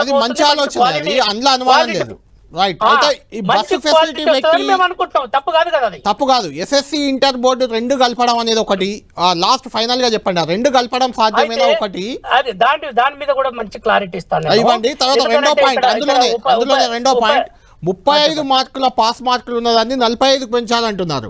ఇప్పుడు 35 మార్కులే ప్రభుత్వ విద్యా వ్యవస్థలో, ప్రభుత్వ స్కూళ్ళల్లో చదివే వాళ్ళు పాపం అతి కష్టం మీద ఏదో చదివి 35 మార్కులతో పాస్ అయ్యి ప్రమోట్ అవుతుంటారు. వాళ్ళకు 45 అనేది కొంత ఇబ్బందికరం కాదా? ఏమనిపించింది మీకు? అంటే మీరు ఫస్ట్ అడిగిన క్వశ్చన్ కి ఏంటంటే ఇప్పుడు 10th క్లాస్ తర్వాత ఇంటర్మీడియట్ ను కూడా 10th క్లాస్ లో కలిపేస్తే బాగుంటది అని చెప్పేసి మేము బాగా స్కూళ్ళు తిరిగిన తర్వాత కాలేజీలు తిరిగిన తర్వాత ఒకటి మాకు అర్థమైంది ఏంటంటే ఇప్పుడు గద్వాల లాంటి లేకపోతే ఆసిఫాబాద్ ఆదిలాబాద్ లాంటి తర్వాత నారాయణపేట తర్వాత ఖమ్మం ఏజెన్సీ ఏరియాలో ఇదంతా కూడా బాగా తిరిగినప్పుడు మాకు ఏమర్థమైందంటే చాలా మంది ఆడపిల్లలు ఎస్ఎస్సి అయిపోయిన తర్వాత ఆడపిల్లలు ఏంటంటే ఇంటర్మీడియట్ చదవట్లేదు, ఇంటర్మీడియట్ కు దూరం అయిపోతున్నారు. ఎందుకు రీజన్ ఏంటి అని అంటే ఒక కాలేజీకి పోవాలంటే ఒక గవర్నమెంట్ కాలేజీకి పోవాలన్నా లేకపోతే ఒక ప్రైవేట్ కాలేజీకి పోవాలన్నా ఒక 20-25 కిలోమీటర్ల దూరంలో పోతే అక్కడ బస్సు ట్రాన్స్పోర్ట్ సరిగా ఉండదు. తర్వాత పోయి ఆడపిల్లలు అక్కడికి పోయి చదువుకొని రావాలంటే కూడా భయపడుతున్నటువంటి పరిస్థితి కనిపిస్తుంది. కాబట్టి మేమేమంటున్నామంటే ఒక విలేజ్ లో జెడ్పీహెచ్ఎస్ ఉంటే అక్కడ ఆ విలేజ్ లో జెడ్పీహెచ్ఎస్ దగ్గరనే ఇంటర్మీడియట్ కూడా 10+2 పెట్టామనుకో ఆ ఆడపిల్లలు డ్రాప్ అవుట్ కాకుండా ఉండేటువంటి పరిస్థితి మేజర్ గా మాకు కనిపించింది. కాబట్టి ఆడపిల్లల్ని కొంత స్ట్రెంథన్ చేయాలి ఎడ్యుకేషన్ లో. చాలా మంది ఈ రోజు మనం అనుకుంటున్నాం కానీ చాలా మంది ప్రైవేట్ స్కూళ్ళకి పోతున్నారు, ప్రైవేట్ కాలేజీలకు పోతున్నారు అనుకుంటున్నాం కానీ చాలా మంది పేదవాళ్ళు ఆ కాలేజీ ఫెసిలిటీ దగ్గర లేకపోతే కాలేజీ వాళ్ళకి అనుకూలంగా లేకపోతే పిల్లలు డ్రాప్ అవుట్ అయిపోతున్నారు. కాబట్టి డ్రాప్ అవుట్ కాకుండా ఉండాలంటే మా అభిప్రాయం ఏంటంటే గవర్నమెంట్ కేసు సిఫారసు చేసినామంటే ఈ మేజర్ గా ఆడపిల్లల ఎడ్యుకేషన్ అనేది ఎడ్యుకేషన్ కు దూరం అయిపోయి పెళ్లిళ్ళు అయిపోయి చాలా మంది పిల్లలు చిన్న పిల్లలే పెళ్లిళ్ళు చేసుకొని తల్లులు అయ్యేటువంటి పరిస్థితి వస్తుంది. కాబట్టి ఇట్లా కాకుండా ఉండాలంటే జెడ్పీహెచ్ఎస్ లే 10+2 గా ఇంటర్మీడియట్ కల్పిస్తే మంచి ఎడ్యుకేషన్ వస్తుంది, పిల్లలందరూ కూడా బాగా చదువుకుంటారు, మంచి హైయర్ ఎడ్యుకేషన్ కి పిల్లలు పోయేటువంటి పరిస్థితి ఉంటుంది మేజర్ గా ఆడపిల్లలు అని చెప్పేసి అది పెట్టాం. అదే విధంగా రెండో విషయం ఏమడిగారంటే మీరు అంటే 35 నుంచి 45 మార్క్స్ సంబంధించినటువంటి దాన్ని ఏంటంటే అసలు వాస్తవానికి కూడా పిల్లల్లో అంటే మేము అబ్జర్వ్ చేసిన దాంట్లో జెడ్పీహెచ్ఎస్ స్కూళ్ళల్లో కావచ్చు ప్రైమరీ స్కూళ్ళల్లో కావచ్చు 9th క్లాస్కి వచ్చిన పిల్లవాడిని చదివిస్తే లేకపోతే 10th క్లాస్కి వచ్చినటువంటి పిల్లగాడిని చదివిస్తే అక్కడ కనీసం బేసిక్స్ రావట్లేదు. ఇంగ్లీష్ చదవంటే ఇంగ్లీష్ చదవడం రావట్లేదు, మ్యాథ్స్ చేయడం. మీరు చెప్పిన ప్రకారం అలాంటి వాళ్ళు 35తోనే బొటాబోటి గట్టెక్కడమే కష్టమవుతున్నప్పుడు 45 అంటే ఇంకా ఇబ్బంది కదా అని నేను అడుగుతున్నా. అంటే మేమే అదే చెప్పబోతున్నాను. ఎందుకంటే ఇట్లాంటి పిల్లలను దృష్టిలో పెట్టుకొని కాకుండా మనం ఏంటంటే కొంచెం మార్క్స్ పెంచగలిగితే అంటే మన టీచర్లు కూడా కొంచెం కష్టపడి పనిచేస్తారు, తర్వాత మంచిగా పనిచేసడం వల్ల వాళ్ళకు కూడా మంచి ఎంకరేజ్మెంట్. ఇప్పుడు నేను ఒక స్కూల్కి పోయినా ఒంగూరులో జూపేల్ అని ఒక జెడ్పీహెచ్ఎస్ ఉంటుంది, అక్కడ పోతే ఒక ఇంగ్లీష్ టీచర్ అద్భుతంగా ఇంగ్లీష్ చెప్పగలుగుతున్నాడు. ఆ టీచర్ పిలిచి ఎంకరేజ్మెంట్ నేను శాలువా కప్పి చాలా బాగా పనిచేస్తున్నాం అని ఎంకరేజ్మెంట్ చేయడం వల్ల వాళ్ళందరూ కూడా చాలా హ్యాపీగా ఫీల్ అయ్యి వాళ్ళు ఏం చేశారంటే ఇంకా బాగా చెప్పేటువంటి పరిస్థితికి వాళ్ళందరూ టీచర్లందరూ కమిట్మెంట్ గా అరే విద్యా కమిషన్ మనం ప్రోత్సహిస్తుంది, గవర్నమెంట్ మనల్ని ప్రోత్సహిస్తుంది. మీరు దయచేసి ఇక్కడ ఒక విషయం అంటే వినాలి సార్, ఏంటంటే టీచర్లు యూనియన్ వాళ్ళు ఉన్నారు కాబట్టి ఈ ప్రభుత్వం వచ్చిన తర్వాత గౌరవ ముఖ్యమంత్రి రేవంత్ రెడ్డి గారు గతంలో 10 years లేనటువంటి టీచర్స్ ఎప్పుడైనా కూడా ఒక క్లాస్ రూమ్ లో ఒక స్కూల్లో టీచర్ కంఫర్ట్ ఉన్నప్పుడు మాత్రమే ఎడ్యుకేషన్ మంచి క్వాలిటీ ఎడ్యుకేషన్ అందుతుంది పిల్లలకి. అట్లా గత 10 years లో వీళ్ళకు టీచర్స్ కు ట్రాన్స్ఫర్స్ లేకుండే, ప్రమోషన్స్ లేకుండే, ప్రమోషన్ 2 సార్లు ప్రమోషన్లు ఇచ్చారు, చాలా ట్రాన్స్పరెన్సీగా ట్రాన్స్ఫర్స్ ఇచ్చారు. 317 జీవో అనేది చాలా దుర్మార్గమైనటువంటి జీవో అని వీళ్ళే చెప్తారు. అయితే దాంట్లో స్పౌజ్ ఇచ్చారు గౌరవ ముఖ్యమంత్రి రేవంత్ రెడ్డి గారు. అదే విధంగా అప్గ్రేడేషన్ అంటే ఇప్పుడు పీటీలు కావచ్చు లేకపోతే పండితులు కావచ్చు చాలా అంశాలు ఉన్నాయి, అవి చర్చిద్దాం మళ్ళీ. వెంకటేష్ గారు ఫైనల్ గా టోటల్ ఇంగ్లీష్ మీడియం విద్యా వ్యవస్థ ఉండాలని ఏమైనా ప్రపోజల్ చేస్తుందా మీరు? టోటల్ గా ఇంగ్లీష్ మీడియం విద్యా వ్యవస్థ చేయబోతున్నారా సార్? ఏమంటారు సార్? టోటల్ గా ఇంగ్లీష్ మీడియంలోనే విద్య ఉండాలి అనే ప్రపోజల్ ఏమైనా చేసిందా కమిషన్? 100% సార్, కమిషన్ అదే భావిస్తుంది. ఎందుకంటే మీరు చూడండి సార్, ఇక్కడ పేద పిల్లలంతా కూడా ఈ రోజు అంటే పేరెంట్స్ మెయిన్ గా ఏం ఆలోచిస్తారంటే మేము పేరెంట్స్ కూడా డైరెక్ట్ పేరెంట్స్ ఎందుకండి అంటే వెంకటేష్ గారు ఫైనల్ క్వశ్చన్ ఇది మీకు. వెంకటేష్ గారు ఫైనల్ క్వశ్చన్, ముఖ్యమంత్రి గారు స్వయంగా ఉస్మానియా యూనివర్సిటీ లాంటి వద్దకు వెళ్ళి ఓన్లీ లాంగ్వేజ్ అనేది కమ్యూనికేషన్కే, ఇంగ్లీష్ రాకపోయినా పర్వాలేదు మంచిగా చదువుకోవాలి మంచి జ్ఞానం పొందాలి అని ఆయన చెప్తుంటే మీరు టోటల్ ఇంగ్లీష్ మీడియం అంటున్నారు. అల్టిమేట్ గా క్వాలిటీ అనేది రావాలి సార్ ఏదైనా. సో గౌరవ ముఖ్యమంత్రి రేవంత్ రెడ్డి గారు కూడా అదే చెప్పారు, మీరు ఇంగ్లీష్ లో చదువుతారా తెలుగులో చదువుతారా మీరు ఏది చదివినా మరి మీరు quality ఇంగ్లీష్ లో education పెడదామంటున్నారు important. కదా, టోటల్ గా అయితే, ఇంగ్లీష్ విద్యా వ్యవస్థ సార్, అంటున్నారు కదా. అదే సార్, అయితే మేమేమంటున్నామంటే ప్రపంచ దేశాలన్నిటిని చూస్తే ఈ రోజు వియత్నాం లాంటి దేశాలు కూడా అంటే ఇప్పుడిప్పుడే డెవలప్ అవుతున్నటువంటి దేశాలలో కూడా Right. ఇంగ్లీష్ కి ఇంపార్టెన్స్ ఇస్తారు. చైనా లాంటి దేశాలలో కూడా ఇంగ్లీష్ కి ప్రయారిటీ ఇస్తా ఉన్నారు. కాబట్టి మనం కూడా ఏంటంటే ఇప్పుడు మీరు చూడండి ప్రైవేటు స్కూళ్ళల్లో తర్వాత కార్పొరేట్ స్కూళ్ళల్లో బాగా డబ్బులు ఉన్నటువంటి వాళ్ళంతా కూడా English. వాళ్ళు ఇంగ్లీష్ మీడియం, Correct. అవునన్నా కాదన్నా, Correct. మనం కూడా ఇంగ్లీష్ మీడియంలో మన పిల్లలు చదివిస్తున్నాం.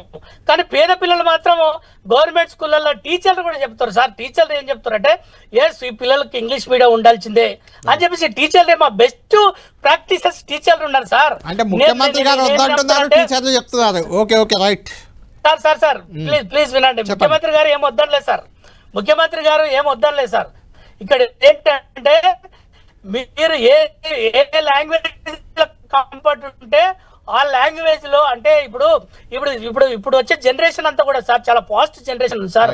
ఒకరు చూసి ఒకరు పిల్లలు పక్కింటిలో పిల్లలు ఇంగ్లీష్ మీడియంలో ఉంటే ఈ అబ్బాయి తెలుగు మీడియంలో ఉంటే ఆ అబ్బాయిని చూసి అబ్బాయితో మాట్లాడేటప్పుడు కానీ లేకపోతే అబ్బాయితో ఫ్రెండ్షిప్ చేసేటప్పుడు వాళ్ళంతా కూడా ఇంగ్లీష్ కమ్యూనికేషన్ చేసుకుంటారు సార్. ఇంగ్లీష్ అనేది బాగా డెవలప్ అవుతుంది కాబట్టి ఇంగ్లీష్ అనేది ఉండాలని పేరెంట్స్ కోరుకుంటారు, అదేవిధంగా టీచర్స్ కోరుకుంటారు, అదేవిధంగా సమాజం అంతా అదే కోరుకుంటారు. కాబట్టి మా కమిషన్ ఇంగ్లీష్ నే మీడియం గా పెట్టాలని చెప్పేసి రికమెండేషన్. థ్యాంక్ యూ వెంకటేష్ గారు. మనం మళ్ళీ విద్యా కమిషన్ నివేదికపై రాబోయే మార్పులపై మళ్ళొక్కసారి మనం డిబేట్ పెడదాం, చర్చిద్దాం మనం ఇంకా చాలా. ఎందుకంటే విద్యార్థులకు చాలా అంశాలు తెలవాలి, ఉపాధ్యాయుల ఆందోళనలు కూడా తగ్గాలి. కాబట్టి ముందు కూడా మీతో మళ్ళీ నేను మాట్లాడే ప్రయత్నం చేస్తాను. Thank you very much Venkatesh garu, thank you very much. Right, Rajasekhar garu, Harshavardhan గారు, తిరుపతిరావు గారు కూడా ఉన్నారు లైన్లో. ఒక్కొక్కరు ఇప్పుడు చారగొండ వెంకటేష్ గారు చాలా అంశాలపై క్లారిటీ ఇచ్చారు. కంక్లూడ్ చేద్దాం మనం. మీ ఒపీనియన్ చెప్పండి. హర్షవర్ధన్ గారు ముందుగా చెప్పండి మీరు. కళ్యాణ్ గారు, ఇప్పుడు శాలరీస్ విషయానికి వస్తే 1956లో తెలంగాణ అనేది ఆంధ్రప్రదేశ్లో కలిసిపోయినటువంటి రాష్ట్రం. 1956 కంటే ముందు కూడా సెంట్రల్ పే స్కేల్ ఉండేది ఈ తెలంగాణ రాష్ట్రంలో ఉన్నటువంటి టీచర్లకు. తెలంగాణ ఉద్యమంలో కల్వకుంట్ల చంద్రశేఖరరావు గారు కానీ ఉద్యమానికి మద్దతు ఇచ్చినటువంటి కాంగ్రెస్ పార్టీ కూడా ఆ రోజు ఏం చెప్పింది, తెలంగాణ రాష్ట్రం వస్తే మళ్ళీ సెంట్రల్ పే స్కేల్స్ వస్తాయన్నది. వచ్చి 10.5-11-12 సంవత్సరాలైనా కూడా సెంట్రల్ పే స్కేల్స్ రాలే. అయినా కూడా మా టీచర్లు ఆశపడడం లేదు. కానీ ఈరోజు మేము పనిచేసినటువంటి కాలానికి సీనియారిటీని బట్టి మాకు ఇంక్రిమెంట్లు, అడిషనల్ ఇంక్రిమెంట్లు వచ్చి ఒకరోరికి 1,50,000 మధ్యన నిన్న కాక మొన్న 2024లో అపాయింట్ అయిన టీచర్లకు 42,000 మాత్రమే ఉన్నాయి. ఆ 42,000 గురించి ఎక్కడ ఆకునూరు మురళి గారు ప్రస్తావన తీసుకురాలేదు. శాలరీస్ అనేది ఒక సబ్జెక్టే కాదు. నెక్స్ట్ వచ్చేసి ఇంకోటి ఏంటి తెలుసా, ఇవాళ ప్రైమరీ ఎడ్యుకేషన్లో టీటీసీ తప్పనిసరిగా ఉండాలి. ఇందాక మా సోదరుడు రాజశేఖర్ గారు చెప్పినట్టు పిల్లల మానసిక పరిస్థితి ప్రైమరీ లెవెల్లో ఎట్లుంటుంది, upper primary level, high school level, university level వరకు రావాలి. ఇందాక మా వెంకటేష్ గారు నేను అడుగుతా ఉన్నా, మీ ద్వారా టైం మీరు కూడా వినకపోతుంది. ఆయన ఏమంటుండంటే అందరం ఎడ్యుకేషన్ ఇష్టమే, పిఎల్ నరసింహారావు గారు, విశ్వేశ్వరరావు గారు క్వాలిఫికేషన్ చెప్పిండు, వీళ్ళంతా యూనివర్సిటీ స్థాయి వాళ్ళు. ఆకునూరు మురళి గారు కూడా ఒక బీటెక్ స్టూడెంట్, ఇంజనీరింగ్గా తన ప్రస్థానాన్ని ప్రారంభించినటువంటి వ్యక్తి. వీళ్ళు ఎక్కడ కూడా గ్రాస్ రూట్లో పిల్లలకు అంటే పుపిల్ టీచర్ బిట్వీన్ రిలేషన్ వీరు ఎక్కడ కూడా శోధన చేసినట్టు లేదు. వీళ్ళు ఎంతసేపు ఉన్నాయిందంటే ఈ మోడల్ స్కూల్స్, ఇందాక వెంకటేష్ గారు కూడా మాట్లాడుతూ ఒక మాట చెప్పిండు, ఏమని, ఆ నంబర్ తాండాలలో 10 తాండాలు ఉంటాయి, ఒక దగ్గర పెడితే ఏమవుతుంది, వినడానికి బాగానే ఉంటుందన్న. కానీ ఆ తండాలో సింగిల్ టీచర్ బదులు 40 మంది పిల్లలుంటే ఒక 3 టీచర్లను ఎందుకు ఇయ్యరు? మీరు ఆ తండా నుంచి పిల్లల్ని తీసుకురానికి ఒక బస్సు పెడతామంటుండ్రు, ఆ 10 తండాలకు కలిసి ఒక దగ్గర 10 ఎకరాల స్థలంలో బిల్డింగ్ ఇన్ఫ్రాస్ట్రక్చర్ కడతామంటుండ్రు. ఇవన్నీ ఎప్పుడైతాయి? మీరు ఒక టీచర్ని అక్కడ 30 మందికో 40 మందికో ఓ 2-3 టీచర్ని ఇవ్వండి, తరగతి గదికి ఒక టీచర్ని. నిరుద్యోగులకు ఉద్యోగాలు వస్తాయి, వాడు పోయి చెప్తాడు. మానిటరింగ్ వ్యవస్థను పెట్టండి, ఎందుకు రిజల్ట్ వస్తలేదు, ఎందుకు పిల్లల్లో గ్రాస్పింగ్ పవర్ రావట్లేదు అనేది పెట్టండి. అది పెట్టడం లేదు. ఈ కాన్సెప్ట్ తానే యంగ్ ఇండియా ఇంటిగ్రేటెడ్ స్కూల్స్ అయినాయి, ఈ కాన్సెప్ట్ తానే 1078 గురుకులాలైనాయి, ఈ కాన్సెప్ట్ తానే 194 మోడల్ స్కూల్స్ అయినాయి, ఈ కాన్సెప్ట్ తానే సెంట్రల్ గవర్నమెంట్ నవోదయ కేంద్రీయ విద్యాలయాలు అవుతున్నాయి. మళ్ళీ మీరు దానికడికే ఎందుకు పోతారు అంటే, ఎటొచ్చి బీద పిల్లలు చదివే పాఠశాలలను మూసేయాలి, ఇవాళ నిరుద్యోగితను పెంచాలి. ఇవాళ టీటీసీ డిఎడ్ కాలేజీలు రాష్ట్రంలో సుమారు 1,00,000 మంది ఇవాళ టీటీసీ చేస్తూ ఉన్నారు. సరే, గవర్నమెంట్ ఉద్యోగాలు అన్ని రాకపోయినా టెట్ పాస్ అయితే ఏ ప్రైవేటు నారాయణ, శ్రీ చైతన్య లేదా చిన్న చిన్న స్కూళ్ళల్లో ఉద్యోగం చేసుకోవచ్చని. ఇలా మీరు టీటీసీనే ఎత్తేయమంటే 1,00,000 మంది పిల్లలు ఇలా ఆత్మహత్యలు చేసుకోవడానికి సిద్ధపడతా ఉన్నారు. మాకు ఫోన్లు వస్తున్నాయి, అన్న ఇక ఈ టీటీసీ కూడా లేకపోతే మేము ఏం చదువుకోవాలి, మేము ఎట్లా బతకాలి, అన్ని చూసుకోవాలి కదా కళ్యాణ్ గారు. హర్షవర్ధన్ గారు మీరు అధికార పార్టీ నాయకుడు కూడా నేరుగా ముఖ్యమంత్రి గారిని కలిసి సలహాలు ఇవ్వచ్చు, మీ జిల్లా కూడా కదా. డెఫినెట్లీ అన్న, డెఫినెట్లీ నేను 2 days లో అపాయింట్మెంట్ తీసుకుంటున్నా. వారికి నిజంగా చెప్తున్నా కదా, ఇలా ఆకునూరు మురళి గారు ఇచ్చినటువంటి రిపోర్ట్ తో మా రేవంత్ రెడ్డి గారికి ఏమాత్రం సంబంధం లేదు. నేను చెప్తున్నా ఈ రిపోర్ట్ పూర్తిగా పక్కన పడేయమని చెప్పబోతున్నారా మీరు రేవంత్ రెడ్డి గారికి? నేను ఏమని చెప్తున్నా, అసలు రిపోర్టే ఇవ్వమని రేవంత్ రెడ్డి గారు అడగలేదు. నాకు తెలుసా ఆ సంగతి, నేను మీ మీడియా ద్వారా చెప్తున్నా. ఆకునూరు మురళి గారిని రిపోర్ట్ ఇవ్వమని అడగలేదు ఆయన. ఎందుకు ఇచ్చారు ఆయన? ఆకునూరు మురళి గారే అత్యుత్సాహంతాన, ఆయనకున్న అత్యుత్సాహంతానే రిపోర్ట్ సబ్మిట్ చేసి కొన్ని కాంట్రవర్సీ ప్రతిపాదనలు పెట్టడం వల్ల రాష్ట్రం అంతా అతలాకతలం. టైం లేదు, మళ్ళీ మనం డిబేట్ చేద్దాం. మన బాధపడుతున్నారు, అటు టీచర్లు బాధపడుతున్నారు, ఇటు విద్యార్థులు బాధపడుతున్నారు. మాట్లాడదాం. చారగొండ వెంకటేష్ గారు కూడా లైన్ లో ఉన్నారు. ముగ్గురు మాట్లాడాక మళ్ళీ ఆయనతో ఒకసారి ఇదే మీరు మాట్లాడిన దానిపై అడుగుతాను. రైట్, రాజశేఖర్ గారు ఫైనల్ గా కంక్లూడ్ చేయండి, మీ ఒపీనియన్ చెప్పండి రిపోర్ట్ పై. ఏం లేదు, ఈ రిపోర్ట్ ఫస్ట్ ఎట్లుందంటే వీళ్ళకి ఎక్స్పీరియన్స్ 100% వెంకటేష్ గారు మన్నించాలి, ఏమనుకోవద్దు. ప్రొఫెసర్స్ ఉన్నారు కావచ్చు, ఎంఏ పిహెచ్డి ఎంపీలు ఉన్నారు కావచ్చు, కానీ ప్రైమరీ స్కూల్ స్థాయి నుండి హై స్కూల్ స్థాయి వరకు కూడా పనిచేసినటువంటి వ్యక్తులు అందులో లేకపోవడం లోపభూయిష్టమైనటువంటి నివేదిక ఇది. రెండోది, ఎమ్మెల్యేలు ఎంపీలు వీళ్ళందరూ సాలరీస్ పెంచుకోవచ్చు. ఒక టీచర్లకి ఇవ్వాల్సినటువంటి సాలరీ ఇవ్వకపోగా డిఏలు ఎక్కడ టీచర్లు అడుగుతారో, పిఆర్సీ ఎక్కడ అడుగుతారో అనే నేపంతో ఈరోజు ఒక్కొక్క ఉపాధ్యాయుడు 20,000 నష్టపోతుండ్రు డిఏలు పిఆర్సీ లేకపోవడంతో. అవి ఎక్కడ అడుగుతారో అనే నేపంతో జీతాలు ఎక్కువ ఉన్నాయని చెప్పేసి ఒకటి పడేసారు. రెండోది ఇక్కడ ఏంటంటే బడుగు బలహీన వర్గాల పిల్లలకు విద్య దూరం అవుతుంది. ఈ 35 మార్కుల నుండి 45 మార్కులకు పెంచడం వల్ల డ్రాప్ అవుట్ సంఖ్య పెరుగుతుంది, యువత మొత్తం చెడిపోయే అవకాశం ఉంటుంది. హర్షవర్ధన్ అన్న చెప్పినట్టు అన్ఎంప్లాయ్మెంట్ పెరుగుతుంది. ఈరోజు బిఎడ్ ఎప్పుడు చేయాలా, పీజీ ఎప్పుడు చేయాలా, ఆ క్యాండిడేట్ డిగ్రీ ఎప్పుడు చేయాలా, ఆయనకు ఉద్యోగం ఎప్పుడు రాయాలా? ఈరోజు డిఎడ్ ఇంటర్మీడియట్ చేసిన వాళ్ళటువంటి పరిస్థితి ఏంది? 100%. ఇంకొకటి ఏంటంటే ముఖ్యమైన పరిస్థితి, ఈ భారతీయ సంస్కృతి సంప్రదాయాలు పెంపొందించే విధంగా పాఠశాలలో ఈ విగ్రహ ఆరాధన గాని, అదేవిధంగా జాతీయ నాయకుల యొక్క చిత్రాలు గాని ఏర్పాటు చేయాల్సిన అవసరం ఉంది. కాబట్టి ఈ విగ్రహాల మీద, ఈ చిత్రాల మీద ఆంక్షలు విధించడం. ఇంకొక పాయింట్ పట్టించుకోవద్దంటారా ప్రభుత్వం? దీన్ని పరిగణలోకి తీసుకోవద్దా అసలు? 100% తీసుకోవద్దు. ఈ రోజు ముఖ్యమైనటువంటి వివేకానంద గురించి అవసరం విద్యార్థులకు, ఈ రోజు ఫ్రీడమ్ ఫైటర్స్ గురించి అవసరం. మీరు బీజేపీ అనుబంధ సంఘం కాదు, వాళ్ళకు మాకు సంబంధం లేదని చెప్తుంటారు, కానీ విగ్రహారాధన అలాంటి అంశాలు ఈ దేశం సంస్కృతి గురించి, దేశం సంప్రదాయాల గురించి చెప్తున్నారు. ఒక్క నిమిషం చెప్పండి. దేశీ సంస్కృతిని పెంపొందించే విధంగా ఉన్నది ఈ నివేదిక. ఇంకొక ప్రధాన లోపం కళ్యాణ్ గారు, ఇంకొక పాయింట్ ఉంది ఏంటంటే, ముఖ్యమైన పాయింట్ మీరు అందరు అబ్జర్వ్ చేయాలి. విద్యార్థుల యొక్క సామర్థ్యాలని ప్రైవేటు వ్యక్తులతోని, ప్రైవేటు విద్యా సంస్థలతోని అసెస్మెంట్ చేయాలని ఒక నిబంధన కూడా ఉంది.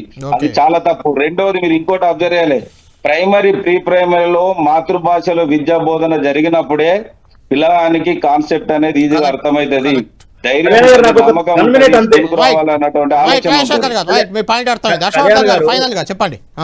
ఫైనల్ చెప్తా ఉన్నా. ఇప్పుడు వారు ఇచ్చినటువంటి రిపోర్ట్ లో టీచర్లకు జీతాలు ఎక్కువ ఉన్నాయి అన్నాడు. మరి అదే విద్యా విధానంలో కస్తూర్బా గాంధీ స్కూల్లో గానీ ఎస్ఎస్ఏలో పనిచేసే వాళ్ళకు 9,000, 7,000, 20,000 ఉన్నాయండి. మరి తక్కువ వేతనాల గురించి ఎందుకు చెప్పాలి కదా? కరెక్ట్, చెప్పాలి కదా. చిన్న వాళ్ళు కూడా స్కూల్లోనే పనిచేస్తున్నారు.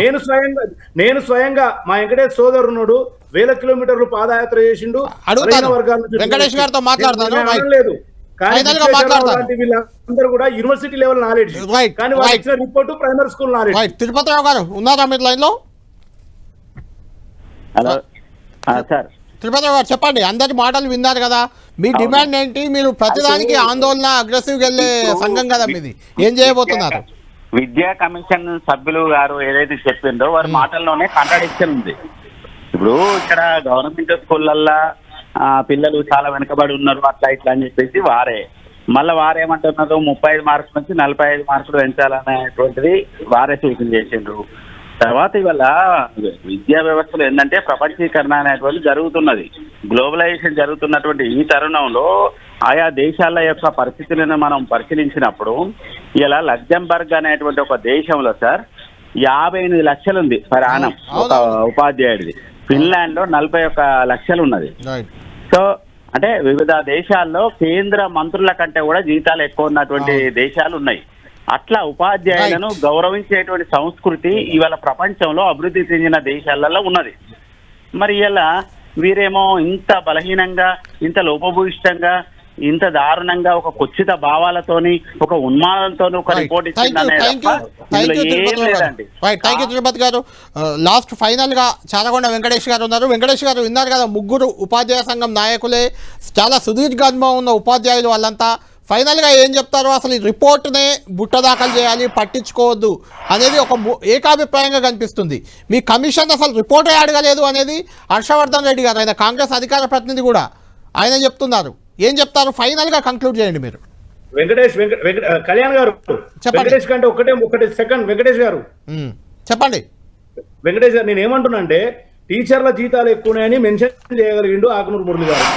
ఇవాళ అదే విద్యా విభాగంలో 10,000కు 7,000కు పనిచేసే వాళ్ళ వేతనాల గురించి ఎందుకు ప్రస్తావించలేదు? అది కస్తూర్బా గాంధీ స్కూల్ కావచ్చు, అవుట్సోర్సింగ్ గా పనిచేస్తున్నటువంటి గురుకులాలు కావచ్చు, SSA సమగ్ర శిక్షా అభియాన్ ఎంప్లాయీస్ గారి గురించి ఎందుకు మాట్లాడలేదు? రైట్.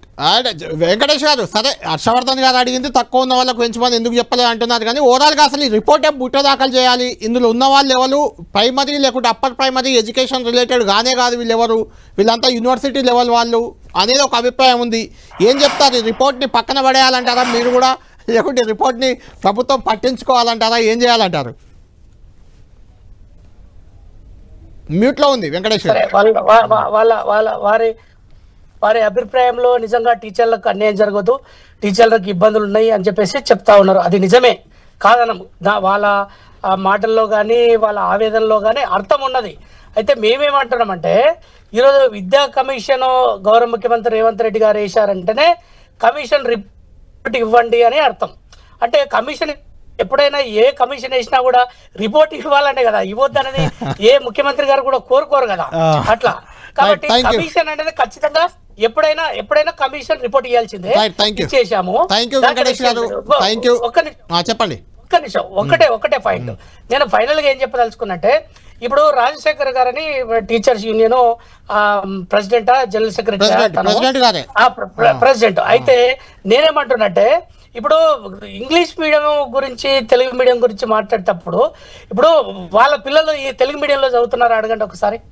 ఇప్పుడు ఇంగ్లీష్ మీడియం కావాలని ఎందుకంటున్నామంటే, ప్రపంచం అంతా కూడా ఇంగ్లీష్ ను అంటే గ్లోబల్ బేసిక్ ప్రాథమిక విద్య మన మాతృభాషలో ఉంటే బాగుంటుందని చాలా నివేదికలు ఉన్నాయి, చాలా రిపోర్ట్లు ఉన్నాయి కదా. సబ్జెక్ట్ ఉంటది కదా గారు, ఇప్పుడు తెలుగు సబ్జెక్ట్ ఒకటి ఉంటది కదా, తెలుగు ఉంటది, హిందీ ఇంగ్లీష్ మీడియం ఉంటది. థ్యాంక్ యూ వెంకటేష్ గారు.